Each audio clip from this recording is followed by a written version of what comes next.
हरे कृष्ण। ओम अज्ञानतिमिरन्धस्य ज्ञानाञ्जनशलाकया चक्षुरुन्मिलितं येन तस्मै श्रीगुरुवे नमः। श्रीचैतन्यमनोभीष्टं स्थापितं येन भूतले स्वयं रूपकदा मह्यं ददाति स्वपदान्तिकं।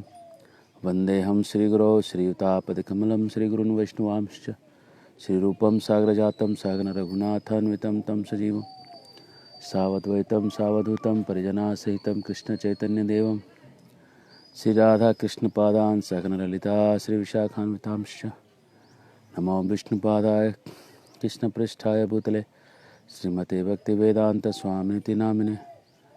नमस्ते सारस्वती देवे गौरवाणी प्रचारिणे निर्विशेषण्यवादी पाश्चादेष्टारिणे श्रीकृष्ण चैतन्य प्रभु नित्यानंद श्री अद्वैत गदाधर शिवासदि गौरभक्तवृंद।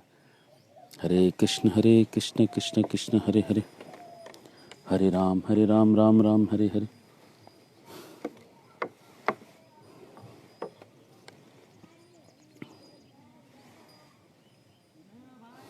हरे कृष्ण। रामायण के इस संदर्भ में आपका स्वागत है। रामायण के रचयिता वाल्मीकि जी को प्रणाम करेंगे। कूजंतम राम रामेति मधुरम मधुराक्षरम आरुह्य कविता शाखा वंदे वाल्मीकि कोकिलम। और श्री हनुमान जी के श्री चरणों में प्रणाम है। अंजनानंदनम वीरम जानकी शोकनाशनम कपि समक्ष हंतारम वंदे लंका भयंकरम मनोजवम मारुतुल्य वेगम जितेन्द्रियां बुद्धिमतां वरिष्ठम वातात्मजं वानरयूथ मुख्यम श्री रामदूतम शिरसा नमामि। नमस्तु रामाय स लक्ष्मणाय देव्येत तस्मै जनकात्मजाय नमस्तु रुद्रेन्द्रयमानिलेभ्यो नमस्तु चंद्रार्कमरुत्कनिभ्यो। तो हम कल देख रहे थे प्रकृति के साथ रहने का जो आनंद है वो बहुत ही कंड्यूसिव, बहुत ही एक भक्ति करने के लिए बड़ा ही एक अच्छा वातावरण देता है। रूप गोस्वामी कहते हैं, ये चिड़ियों की जो आवाज़ आप सुन रहे हैं, अलग अलग चिड़ियों की आवाज़,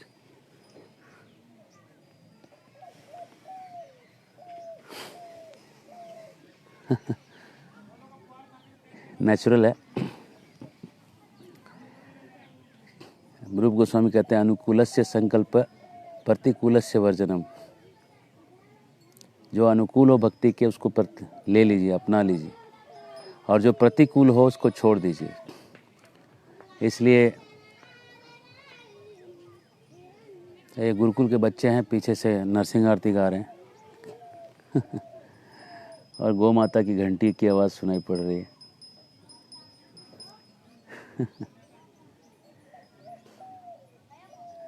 तो ये जो प्रकृति है, प्रकृति के गोद में जब हम रहते हैं तो प्रकृति भक्ति के वातावरण को बड़ा अनुकूल करके रखती है। और कोई कह सकता है कि भगवान की भक्ति करने के लिए क्या इन चीज़ों की ज़रूरत पड़ेगी।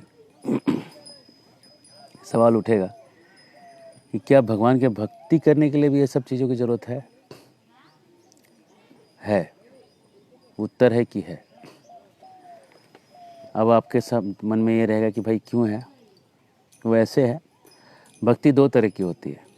वेदी भक्ति, जिसको साधना भक्ति कहते हैं, दूसरा कहते हैं रागानुगा भक्ति। तो रागानुगा भक्ति करने के लिए तो आपको कुछ की ज़रूरत नहीं, जैसे भी कैसे भी अवस्था में आप कर सकते हैं। साधना भक्ति करने के लिए आपको अनुकूल वातावरण होना जरूरी है। साधना के अनुकूल, क्योंकि हम साधक हैं, इसलिए हमको वातावरण का प्रभाव पड़ेगा। और अगर आप रागानुगा भक्त हो जाएंगे तो आप तो ऐसे ही भगवान की दिव्य लीला स्मृति में किसी धाम में रहना पसंद करेंगे। जैसे शिला प्रभुपाद जी, वो तो वृंदावन में रहना पसंद करते थे। और ये बात का प्रमाण ऐसे मिलता है कि जब उनको अनुवाद करना हुआ भागवतम का तो वृंदावन जाके बैठे। इस्कॉन खोलने के पहले, इस्कॉन भी खोलने के पहले शिला प्रभुपाद वृंदावन में जाके बैठे हुए थे। और करते क्या थे? जब वृंदावन में क्यों बैठे? उनका एक फैक्ट्री था, उनका एक घर था इलाहाबाद में, एक घर था कलकत्ता में, बहुत सारे फ़ैन थे दिल्ली में बहुत सारे लोग थे जिनको जानते थे दिल्ली में, फ़ैन तो नहीं थे, लेकिन वो सब छोड़ के वृंदावन बैठे थे। ब्रज का वास, ब्रज जो है, ब्रज का जो कण है, उस कण में इतना ज़्यादा अपनापन है। आप अगर ब्रज चले गए, उस अपनापन को देख के आप अपने आप को अपने घर में पाएंगे, बहुत कंफर्टेबल फील करेंगे आप वहाँ पे। ब्रज की जो मिट्टी है, उसमें जो अपना बनाने की जो शक्ति है, जो फील कराती है, जो वाइब्रेशन आता है, जो दिल को छू जाता है। ब्रज के वृक्षों को देख के गाय रंभा रही है। गाय जा रही है अभी चरने के लिए, हमारे ग्वाले जो हैं उसको लेके जा रहे हैं उसको, गाय को लेके जा रहे हैं सबको। वृंदावन में गाय हैं, कृष्ण हैं उनके ग्वाले, और अभी भी आप जाएंगे गौ माता को देखेंगे और बहुत सारी गायें जब चल रही होंगी, ऐसा लगेगा मानो वो कृष्ण ही उसको चरा रहे हो। जरूर कृष्ण ही हैं जो कि गाय अपने आप ही चल रही है। ये ब्रज है, ब्रज के हवा में भी प्रेम भरा हुआ है। ब्रज के वृक्षों को देख के भी एक अलग ही अनुभूति आती है। जीवन में जो कभी नहीं हुई ऐसी अनुभूति ब्रज को देख के होती है। ब्रज को घूम के, गिरिराज जी को देख के ये अनुभूति और बढ़ती है, और बढ़ के जब ऊंचा गांव बरसाना की तरफ बढ़ते हैं, ये अनुभूति पराकाष्ठा को ले लेती है।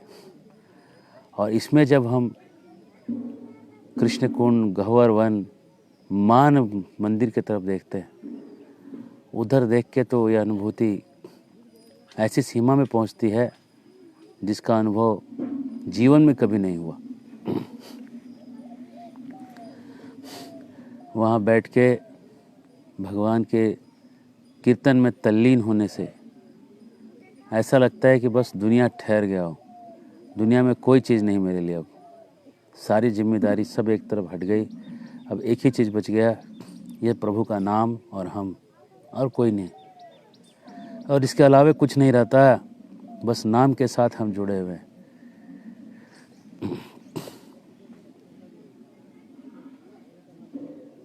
और ब्रज में संत लोग बस भजन करते हैं। लोग आते हैं, आके धाम को देख के अनुभव लेते हैं, और जो अनुभव लेके जाते हैं, स्त्रियां, पुरुष, बच्चे, बूढ़े, वो अनुभव लेने के बाद दुनिया में कौन आनंद उठा सकेगा। जरूर कोई अभागा हो जो ब्रज का यह अनुभव ले और इस अनुभव को भूल के दुनिया में फिर से सुख की तलाश करे।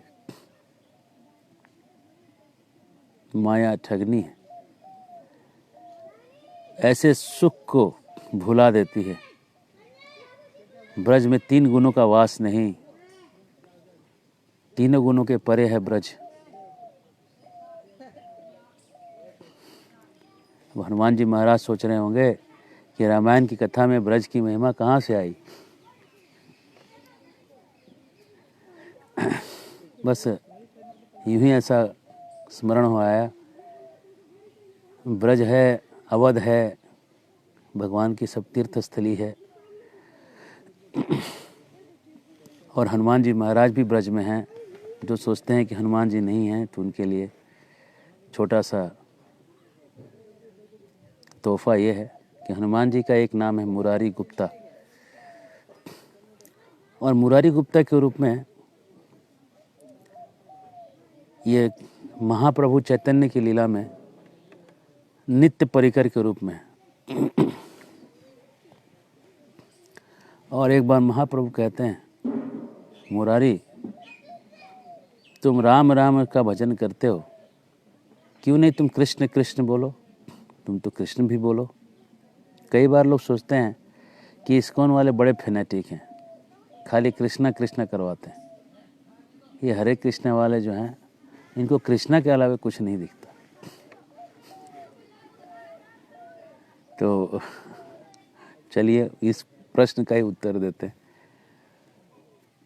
तो देखिए चैतन्य महाप्रभु ने मुरारी गुप्ता को कहा कि तुम हमेशा राम राम लेते हो अगर तुम हरे कृष्णा वाले साधु बन जाओगे तो फिर कृष्णा कृष्णा करना पड़ेगा, तुम भी कृष्णा कृष्णा करो।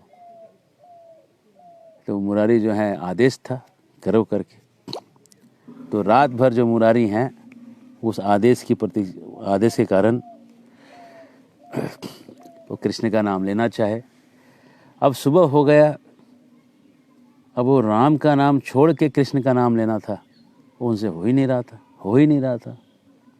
अब सुबह जब महाप्रभु आए तो देखे कि मुरारी जो है बड़ा उदास है और एक चाकू रखी है किनारे। तो महाप्रभु ने कहा ये चाकू क्यों रखा बेटा? मुरारी ने कहा कि अब मैं अपनी जान को लेना चाहता हूँ। क्यों?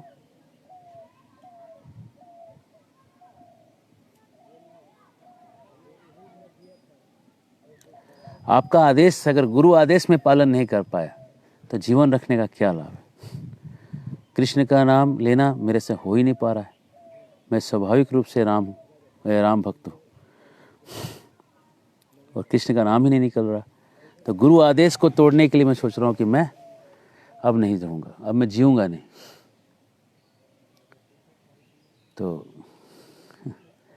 तो हनुमान तो तुरंत गले लगा के कहते, सुनो मुरारी, तुम रामलीला के हनुमान हो और तुम जो हो ये तुम्हारा स्वाभाविक प्रेम राम से। और ये कहते ही जब मुरारी ने अपने पीछे देखा तो उसके एक पूंछ निकली हुई थी, वो हनुमान जी ही थे। बोलो हनुमान जी महाराज की जय। तो ये स्थिति थी। तो मुरारी गुप्ता जो हैं रामलीला के हनुमान हैं, जो नित्य रूप से महाप्रभु की लीला में रहते हैं। आध्यात्मिक जगत में ऐसा है कि एक व्यक्ति कई जगह पे एक साथ ही रह सकता है और एक साथ ही अलग अलग चीज़ें कर सकता है। भौतिक जगत में ये चीज़ नहीं हो सकती। अगर कोई योगी है, योगी ने अगर 8 रूप निकाल लिए अपने, कर सकते हैं योगी लोग, ऐसा चीज़ कर सकते हैं।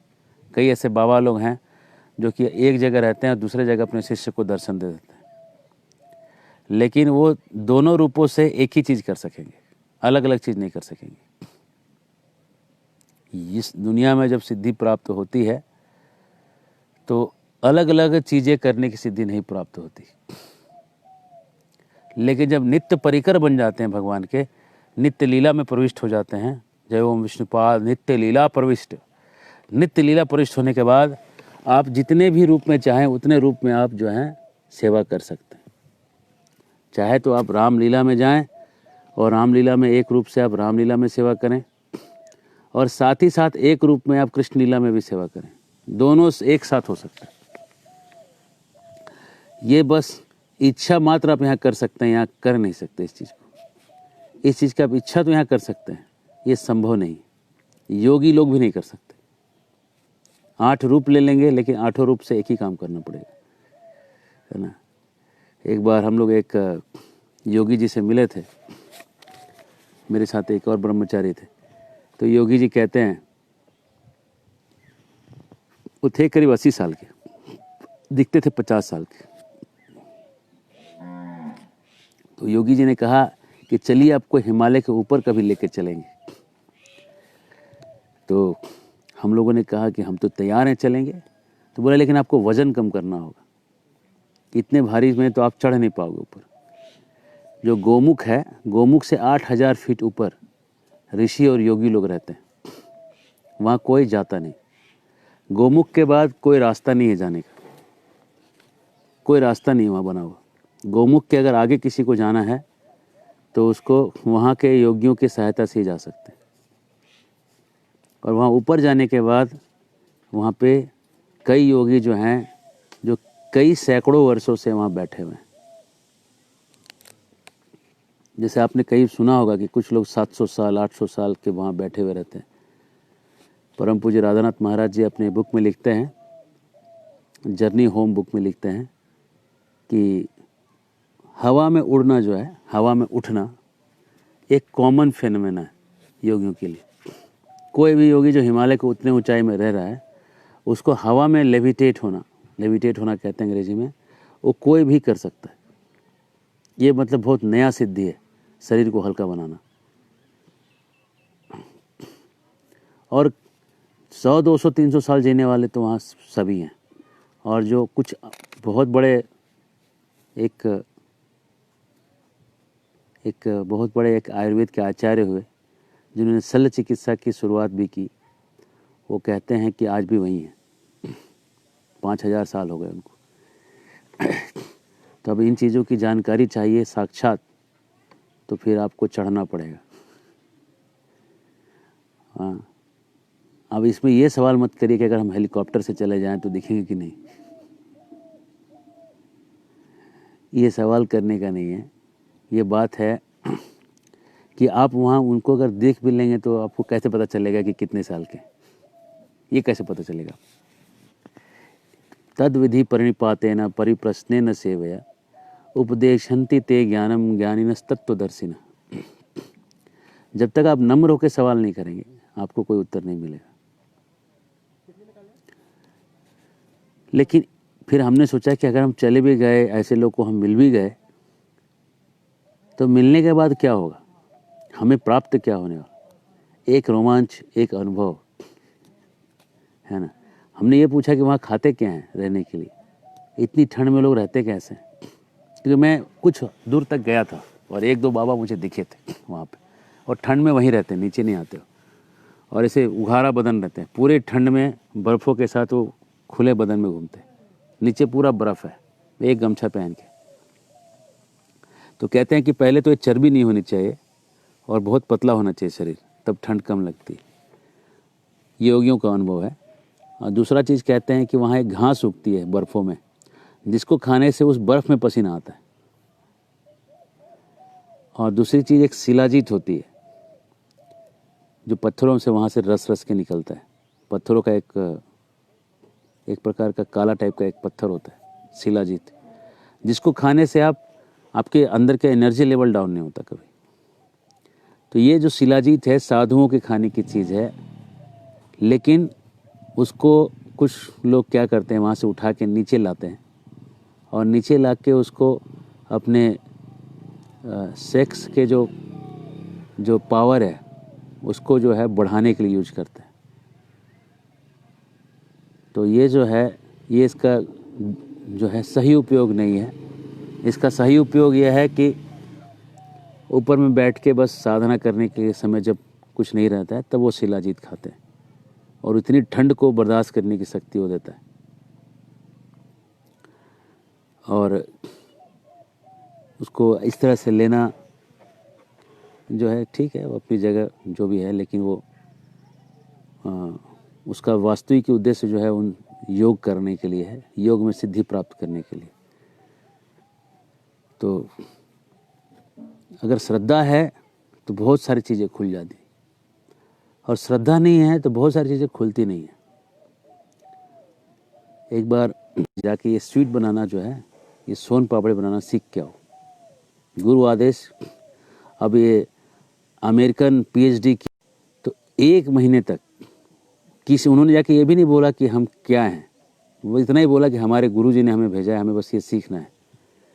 तो जो सोन पापड़ी बनाने वाला था ना, वो जो कारीगर था, उसने कहा आज तक ये विद्या मैंने किसी को नहीं सिखाई, लेकिन आप लोग की नम्रता को देख के मैं दंग हो गया। मेरा जो है मन आ गया आप पे, और मैं आपको ज़रूर सिखाऊंगा। और उसने इन लोगों को बनाना सिखाया, जो एक सीक्रेट होता है ना, बिजनेस सीक्रेट, है ना, वो उसने सीक्रेट बताया कि कैसे एग्जैक्टली ये सोन पापड़ी ऐसे बन जाती। और उनको जब ये सिखाया, गुरु आशीर्वाद जिसको मिला, ये लोगों ने आके जब बनाया चौपाटी में, मंदिर में, वो सोन पापड़ी उस ओरिजिनल सोन पापड़ी के ऊपर चली गई। गुरुजी प्रसन्न हो गए। तो देखिए, विद्या जो है, विद्या तब आती है जब आदमी नम्र होता है। अहंकारी आदमी को विद्या नहीं आती। और स्कूल में, कॉलेज में जब आप पैसा दे देते हैं और बच्चा जो है अपने इसमें स्टाइल में रहता है कि हमने यहाँ पैसा दिया है, हमने साल का 5 लाख भरा है, हम बड़े घर के बेटे हैं, अब इतना अहंकार हो गया तो विद्या नहीं मिलेगी आपको। वहाँ जो आपको मिल रहा है वो बस एक कागज़ में, कोरा कागज़ का ज्ञान है बस। उससे जीवन में कुछ मूल्य नहीं स्थापित हो सकता। इसलिए हम प्रायः देखते हैं कि जो बच्चे गरीब रहते हैं बहुत ऊपर उठ जाते हैं, और अमीरों के बच्चे जो रहते हैं वो अपनी जायदाद को संभालते संभालते गरीब हो जाते हैं। कहीं न कहीं अहंकार उनके अंदर घुस जाता है, और ये बढ़ा हुआ अहंकार उनके पतन का कारण होता है। और सबसे बड़ी विद्या जो आप पा सकते हैं इस नम्रता से, वो है इस संसार से निकलने की विद्या। इस संसार से निकलना एक जेल है। जेल में सबसे बड़ा जो ज्ञान है वो ये नहीं कि पनीर की सब्जी कैसे खाएंगे, वो ये नहीं कि घी का हलवा कैसे खाएंगे, वो ये नहीं कि अच्छा कंबल और फर्स्ट क्लास का रूम और टीवी और मोबाइल कैसे मिलेगा सब देखने के लिए। ये नहीं कि जेल में मैं दादा कैसे बनूंगा, बल्कि ये है कि जेल से मैं कैसे निकलूंगा। 20 सक्सेसफुल जेल एस्केप, ऐसी विद्या ज़्यादा जरूरी जेल में रहने से। तो जेल में रहने वालों की जो विद्या है वो बाहर निकलने की विद्या इम्पोर्टेंट है। और वैसे ही हम इस मैथुन आगार ऐसे जेल में फंसे हैं जहाँ पे सेक्स अट्रैक्शन ही हमारा सलाखा है। परस्पर विपरीत लिंग का जो आकर्षण है वही हमारी सलाखें हैं, वही हमारे जेल के लोहे के बेड़ियां और लोहे के दरवाजे बने, जिस दरवाजे को कोई नहीं काट सकता। इस आकर्षण को कोई काट ही नहीं सकता। अगर कहीं इस आकर्षण को काटने का तरीका है तो उसको अपना लेना चाहिए। और ये काटने का तरीका है कि जिसने इसको बनाया है, जिसने इस माया को रचा है, उसके शरण में जाना। और जब हम उनकी शरण में जाते हैं और पुकारते हैं, प्रभु हमें बचा लें, हम आपकी शरण आए, कई जन्मों से हम कहीं कहीं भाग रहे थे, इस जन्म में आपके शरण आ गए हैं, हमें इस सलाखों से निपटारा कर दीजिए, हमें आपके प्रति जो संबंध है उसको स्थापित करके दिखा दीजिए, हमारा जो आपसे संबंध है, सनातन संबंध है, उसको स्थापित कर दीजिए। और उस प्रेम को हमको दिलवा दीजिए जिस प्रेम को पाने के लिए मैं जन्म जन्म से भूखा हूँ। अलग अलग जगह ठोकर लगा रहा हूँ और कहीं भी प्रेम नहीं मिल रहा। उस प्रेम को हमें दिला दें, बस यही हमारी प्रार्थना है। और जब ये जीवात्मा ऐसा प्रार्थना करता है, प्रेम के मिलने के बहुत पहले ही उसका भौतिक चीज़ों का आकर्षण खत्म हो जाता है। बस प्रेम आने वाला है, इस घंटी के बजते ही काम जो है निकल भागता है। तो यहाँ पे प्रभु श्री राम जानकी जी के वियोग में राम और लक्ष्मण घूम रहे हैं और एक संसारी व्यक्ति के जैसे एक हालत करके दिखा रहे कि काम में व्यक्ति की क्या हालत हो जाती है ना।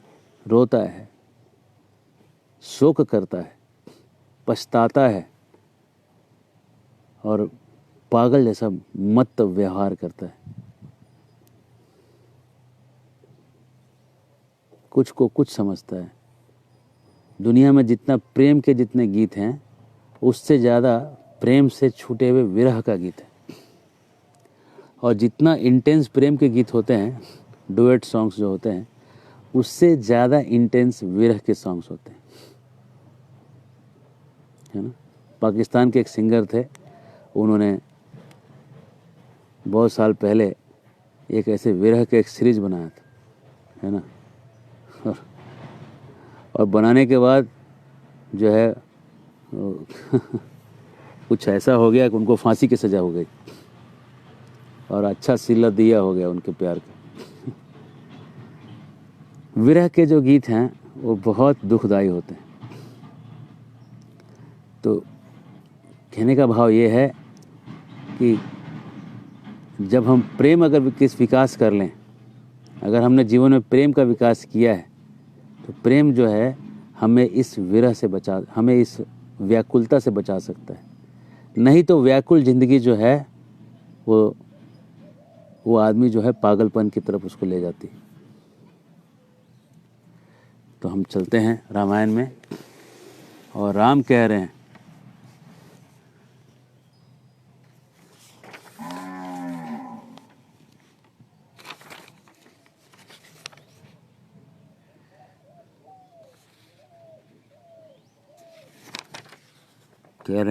हे कदम्ब, मेरी प्रिय सीता तुम्हारे पुष्प से बहुत प्रेम करती थी। क्या वह आज यहाँ है?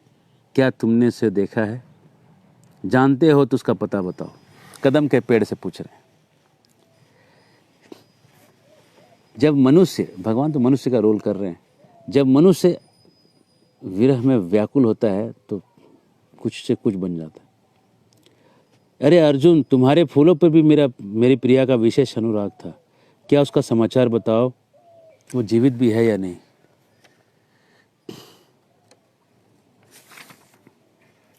अरे अशोक, तुम तो शोक को दूर करने वाले हो। इधर मैं शोक से अपनी चेतना खो बैठा हूं। मुझे अपनी प्रियतमा का बस शीघ्र ये बता दो कि कहाँ है। मुझे दर्शन करा के तुम्हारे जैसा ही नाम वाला बना दो। जैसे तुम अशोक हो, मुझे भी अशोक करा दो।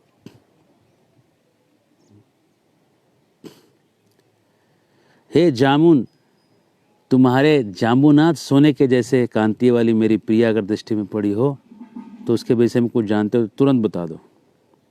हे कनेर, तुम्हारे फूल सीता को बहुत पसंद थे। यदि तुमने से कहीं देखा हो तो बता दो। आम, सब वृक्ष के पास जा जाके कुछ न कुछ उसको तुलना दे के सीता के बारे में पूछ रहे हैं।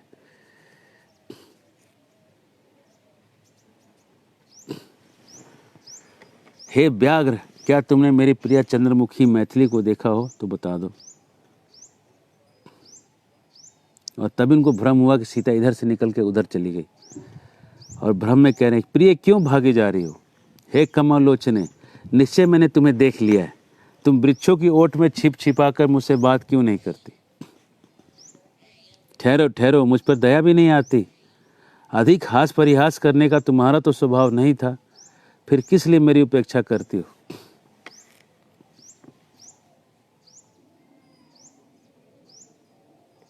खड़ी हो जाओ। जब उन्होंने समझ में आया कि नहीं, लगता है राक्षस ने इसे खा लिया,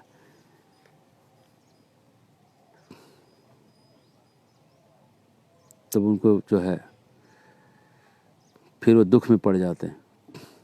हे लक्ष्मण, क्या तुमने कहीं मेरी प्रियतमा को देख रहे हो? हे भद्रे, हे सीते, कहाँ चली गई? और इस तरह से इधर उधर दौड़ रहे हैं, उछल पड़ रहे हैं, विभ्रांत हो रहे हैं, चक्कर काट रहे हैं, गोल गोल बैठ जा रहे हैं, पागलों की चेष्टा कर रहे हैं, और अलग अलग जगह घूम के सीता को खोज रहे हैं। और जब सीता नहीं मिलती हैं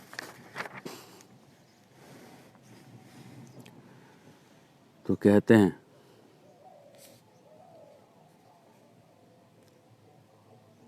जैसे हाथी दलदल में फंस जाए और बहुत कष्ट में आ जाए, वैसे ही लक्ष्मण को कहते हैं। लक्ष्मण कहते हैं, ऐसे व्यक्ति को लक्ष्मण कहते हैं। अरे आप विषाद न करें, हम दोनों मिलकर सीता को खोज लेंगे, अलग अलग जगह जाएंगे।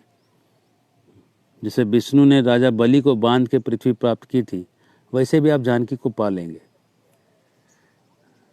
और सब समझाने लगे। समझाते समझाते सांस लेके राम फिर से रोने के कहने लगे, हे प्रिय कह के रोने बिलखने लगे। शांत होकर लक्ष्मण को समझा रहे हैं, लेकिन उनका मन शांत नहीं हो रहा है। अब राम कहते हैं, जब वनवास से लौट के मैं जनक के पास जाऊंगा तो कैसे उनकी ओर देख सकूंगा? सीता की माँ को मैं क्या बताऊंगा? ये दुख की खबर कैसे दूंगा? वो मूर्छित होकर गिर जाएंगे। और अगर भरत के अयोध्या में मैं जाऊंगा तो मुझे जो सीता के बिना, जानकी के बिना स्वर्ग भी सुना दिखाई पड़ेगा। इसलिए तुम मुझे वन में ही छोड़ दो और सुंदर अयोध्या में लौट जाओ। अब तो मैं सीता के बिना जीवित भी नहीं रह सकूंगा। भरत को अच्छा आलिंगन देना और उससे कहना कि हे कैकेयी नंदन, तुम सारी पृथ्वी का पालन करो, इसके लिए राम ने तुम्हें आज्ञा दे दी है। मेरी माता कौशल्या, कैकेयी, सुमित्रा को प्रतिदिन प्रणाम करते हुए इन सबको रक्षा करना और उनकी आज्ञा अनुसार चलना, यह तुम्हारे लिए मेरी आज्ञा है। और मेरी माता के सामने सीता के विनाश का समाचार विस्तार पूर्वक कह देना। सुंदर केस वाली सीता के विरह में भगवान राम इस तरह से जब दीन भाव से विलाप करने लगे तो सब व्यथित हो गए, सब व्याकुलता छा गई। लक्ष्मण भी शोक के अधीन जाने लगे। कभी कभी ऐसा होता है, जब बहुत शोक करता है आदमी तो दूसरे भी उसके शोक से शोक में पड़ जाते हैं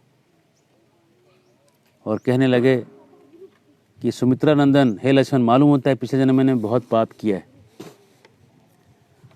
है ना। राक्षसों ने उसे जरूर फाड़ के खा लिया होगा, उसके खून को पी लिया होगा। जैसे सूर्य राहु और राहु के ग्रास हो जाता है वैसे ही, या चंद्रमा ग्रास हो जाता है वैसे ही ग्रसित चंद्रमा के जैसे पड़ गई होगी। हो सकता है कि वो गोदावरी के तट पे गई हो, लेकिन ऐसा कैसे कभी करती नहीं, कभी वो जाती नहीं। फिर वो जाते हैं, लक्ष्मण खोजते हैं, खोज के आते हैं और जब कहीं मिलती नहीं तो फिर से राम के पास आते हैं और राम जो हैं दीन वाणी में कहते हैं, फिर खुद भी जाके वहाँ खोजते हैं और जब फिर भी नहीं मिलते तो कहना चालू करते हैं कि मैं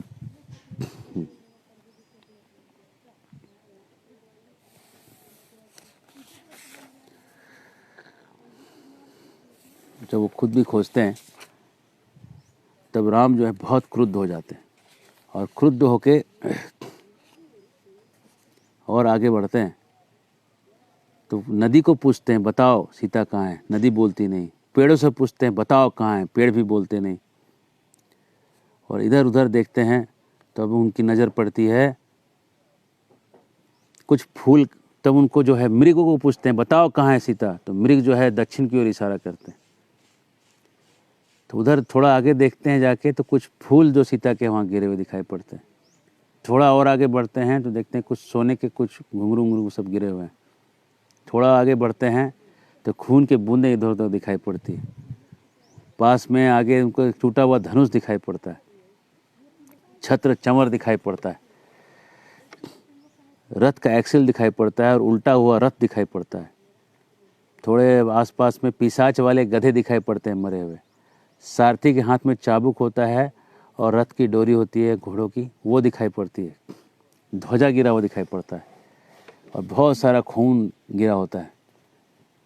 और इसके बाद सोने का कवच दिखाई पड़ता है। बहुत सारे मालाओं वाला एक छत्र दिखाई पड़ता है। और ये सब देखने के बाद लगता है जरूर इसको किसी ने तोड़ डाला है। और इसके जो बाण हैं, एक एक बाण रथ के एक्सल जितने मोटे हैं और वहाँ राक्षस के पैर के निशान दिखाई पड़ते हैं। और ये देखने के बाद जो समझ गए कि जरूर ही विदेह कुमारी जो है वो हर ली गई है और राक्षसों ने इसको हर लिया है और हमने राक्षसों से बैर जो ले लिया है। तो लक्ष्मण का देखो, लक्ष्मण दयालु बनने से एक जो गुण है वो मेरे पास दोष बन गया है। दयालु होना तो एक गुण है लेकिन आदमी का दोष बन जाता है। कभी कभी आप किसी को दान करिए और आपको कमज़ोर समझता है, किसी का भला करिए और सोचता है कि आप ज़रूरत में, और याद भी नहीं रखता कि आपने कुछ भला किया है। तो ऐसा जो है, ऐसा कभी कभी गुण भी दोष में आ जाता है। तो अब मुझे पुरुषार्थ प्रकट करना होगा। फिर ना तो यक्ष बचेंगे, ना गंधर्व बचेंगे, ना किन्नर बचेंगे, ना राक्षस बचेंगे, ना मनुष्य चैन से रहने पाएंगे। थोड़ी देर में मैं आकाश को बाणों से भर दूंगा, ग्रहों की गति को रोक दूंगा, चंद्रमा को फोड़ दूंगा और सारे जलाशय जो है वो सुखा दूंगा। अब मैं विनाश की लीला चालू करूंगा। एक मुहूर्त में मैं अगर देवता लोग मुझे सीता लौटा के नहीं दें तो मैं सबका विनाश कर दूंगा। अपनी नाराजों से रौंद के सारा जगत को व्याकुल कर दूंगा और धनुष को कान तक खींच कर खड़े हो गए। अब ऐसा देख के उनके होंठ फड़कने लगे और अपने वल्कल को, मृग चर्म को और उसके ऊपर जटा को उन्होंने बांध लिया है लड़ने के लिए। और त्रिपुर का संहार करने वाले शिव जी के जैसा, रुद्र का जैसा रूप हो गया है। और उसमें लक्ष्मण के हाथ से वो धनुष लेके पकड़ लिया है और इस तरह से कुपित हो गए हैं। अब बोले जैसे बुढ़ापा, मृत्यु और काल विधाता सदा प्राणियों पे प्रहार करते हैं, कोई रोक नहीं पाता, वैसे ही मेरा भी कोई निवारण नहीं कर सकता। इस तरह से शोकाकुल होके जब बोलने लगे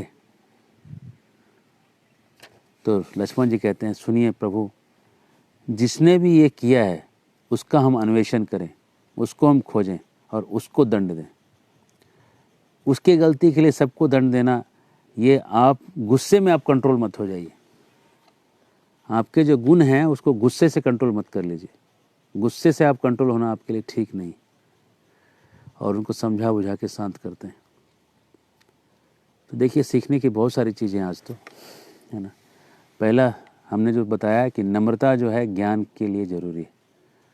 और नम्रता जो है कभी भी पैसे वाले एजुकेशन सिस्टम में नहीं आ सकती। बच्चा क्यों नम्र होगा? नम्र होने का कोई कारण ही नहीं है, क्योंकि पिताजी ने उसके पैसे दिए हैं। जितना ज़्यादा बड़ा पिताजी का बेटा है उतना ही नम्रता गायब हो जाएगी और उतना ही कम पड़ेगा, उतना ही कम उसको जो है ज्ञान प्राप्त होगा। जब वो गुरुकुल में पढ़ेगा जहाँ पे कोई उसको पैसा देना नहीं है, हाँ, तो उस स्थिति में गुरु के अधीन रह के जब पढ़ेगा तो नम्र होकर पढ़ेगा, तब ज्ञान प्रकट होगा। और कभी कभी अपने गुण भी जो हैं वो दोष बन सकते हैं। इसलिए नियम ये है, सठम साठ्यम समाचरित। जैसा सामने वाला है वैसा अपने को बनना होता है। सठम साठ्यम समाचरित, सठ के साथ सठ। तो आज जो है जो सनातनी लोग हैं उनके गुरुओं को चाहिए कि सठम साठ्यम सिखाएं सबको। अगर सामने वाले दरिंदे हैं तो आप उनके सामने हाथ जोड़ेंगे तो काम नहीं चलेगा, है ना। उनको उनकी भाषा में समझाना पड़ेगा, है ना। जैसे वो हैं वैसे आपको बनना पड़ेगा, तब जाके बात बनेगी, है ना। ये रामायण का है। रावण को जाके अगर हाथ से मांगते तो सीता नहीं मिलती। पुरुषार्थ को प्रकट करने की बात हुई है। तो पुरुषार्थ को प्रकट करने के लिए बचपन से ट्रेनिंग चाहिए। हर तरह से पुरुषार्थ होना चाहिए। पहला है वाक शक्ति। वाक शक्ति का विकास करने के लिए तर्क शास्त्र पढ़िए, बहुत वाक शक्ति बढ़ेगी। वाक शक्ति का विकास हो, शरीर का विकास करने के लिए जो है योग और भोजन बहुत व्यवस्थित हिसाब से करिए। उसके बाद ये सब चीज़ों का समन्वय होगा, बुद्धि प्रखर बनेगी। हर एंगल से व्यक्ति जो है स्मार्ट बनेगा, ताकत से, बुद्धि से, वचन से, वाणी से। और फिर जब वो दुनिया के सामने खड़ा होगा वो हर जगह सबको मात दे सकता है। तो ऐसे शिक्षण प्रणाली की ज़रूर आवश्यकता है जो इन ज़रूरतों को पूरा कर सके। इसके बारे में सोचने की ज़रूरत है। हरे कृष्णा। जय श्रील प्रभुपाद। श्री रामायण महाकाव्य की जय। श्री हनुमान जी महाराज की जय। निताय गौर प्रेमानंद। हरि हरि बोल।